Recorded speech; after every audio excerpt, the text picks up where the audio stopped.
Hi guys, and thank you so much for watching as always. Today what I'm going to do is very quick, one of the how-to things that I do sometimes when I'm playing around with stuff. It's basically when I record video footage with shadow play, because that's what I use. Basically the audio has problems, it goes out of sync basically when you try to render it, and the reason behind that is because you have two things. You have a continuous frame rate or a variable frame rate.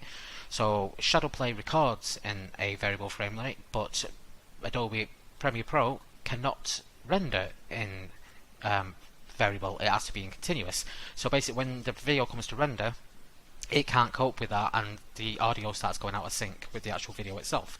So one program you can use, which is Handbrake, I'll put a link in the description for it. So what you need to do is, I've just been recording some stuff, but now every video I do I always slim it through Handbrake, because I never used to have the problems with Vegas Pro. Vegas Pro doesn't seem to have this problem. It's just something new again with Premiere Pro that I'm just learning. So first thing, get Handbrake up. We want the source file, so click on there, and the source file will be in my raw files, which is there. And what we're looking for, Shadow Play and Elite Dangerous. So this is the last one that I've just been recording. So I'll open that up and just load into the thing. And then first things first, don't need anything on picture. I'm not going to change anything on the picture or anything like that. Filters, don't need. Video. First thing on video. Slam this all the way up to the right. You'll have seen other people do these kind of how-tos on YouTube, but I'm just literally copying off a couple of different people that I watched, and I'm just saying this is how I do it.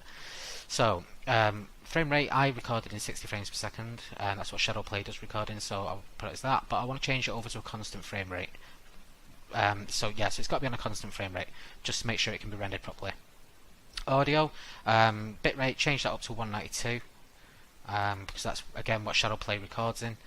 Subtitles, not interested. Chapters, I turn them off. You don't need to do that if you don't want to. So last things before we actually start to do it is we need to pick a destination. So we'll browse. I want mine to go on the desktop, and I will put it in Elite Handbrake 2. Because I've already got one and I don't want to mix them up, so I'll save that. So that's where it's going to be saved to, and then all we do then is click start. So basically after whatever amount of time it takes, it shouldn't take that long. This is only a 10-minute video. But yeah, so what it'll do is then it'll stick it onto a constant frame rate, and basically when you come to render it, the audio should not go out of sync. But yeah, I mean, there's plenty of these kind of tutorials on YouTube, but I have a channel which has a lot of how-tos in a playlist, so I wanted to do this one. Yeah, so thank you so much for watching as always. Please feel free to rate, comment, subscribe, and I'll catch you in the next video, guys. So take care of each other, and goodbye.